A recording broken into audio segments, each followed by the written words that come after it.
국무총리 한덕수 탄핵 소추안은 총 투표수 192표 중 가 192표로서 가결됐음을 선포합니다.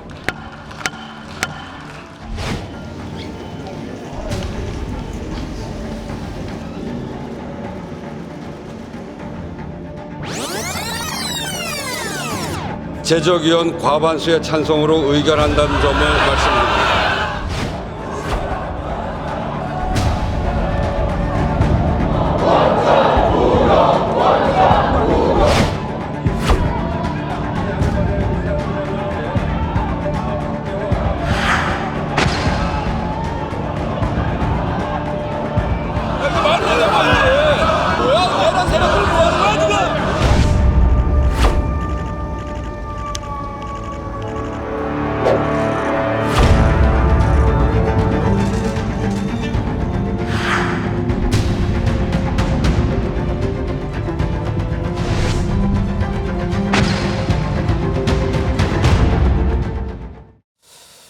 자, 지금 영상 구성으로 만나봤습니다만 우원식 국회의장 이제 가결 정족수를 제적위원회 이 과반 151석으로 결정해 지금 논란을 낳고 있는 상황이죠. 제가 그래픽을 보면서 좀 설명해 올리도록 하겠습니다.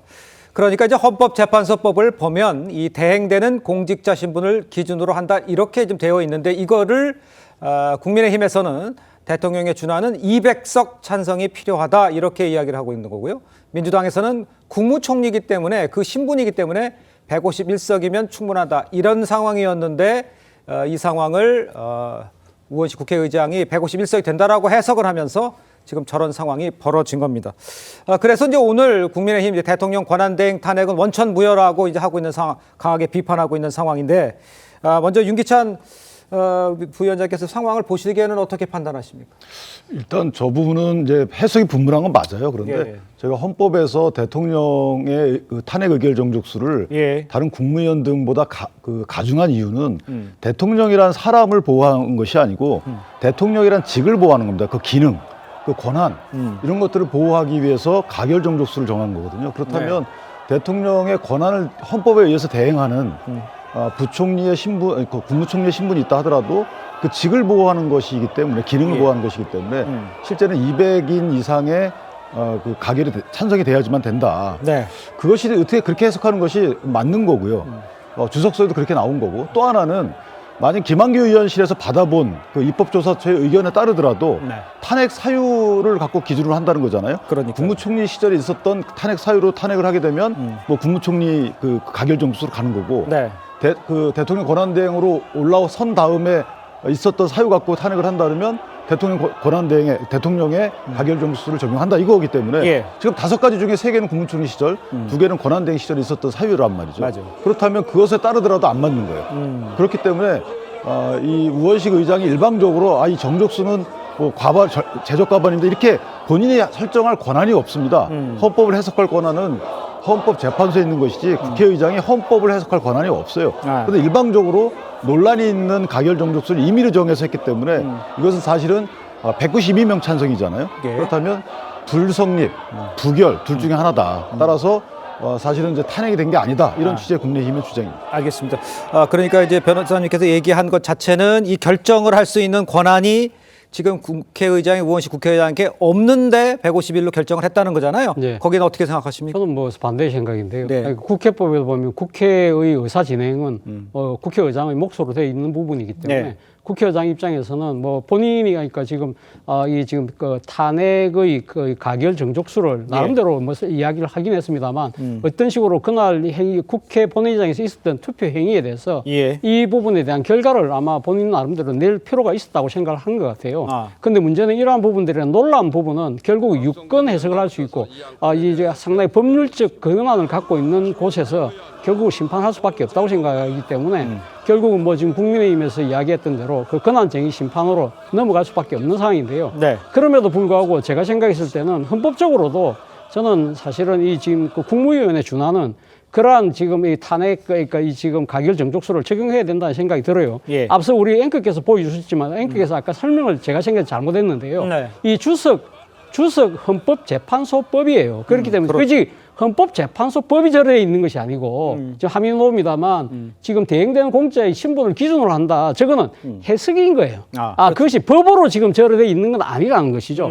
저기에 대한 그러니까 여러 가지 학설이 있다는 것이죠. 그런데 학설이 있다는 것이고 여기에 대한 헌법의 규정은 딱 명확하게 이렇게 돼 있잖아요. 헌법 제65조 제2항에 탄핵소추는 제적은 3분의 1이 발의하고 제적 과반수의 찬성으로 하는데 여기서 단 예외가 되는 사람은 딱 한 명. 대통령에 대한 경우는 제적 3분의 2가 가결 정족수로 되어 있는 것이거든요. 그렇기 때문에 헌법의 명문상으로 보면 권한대행에 대해서 3분의 2로 한다는 말 자체가 없어요. 그런데 거기에 대한 논란이 있을 수 있는 것이죠.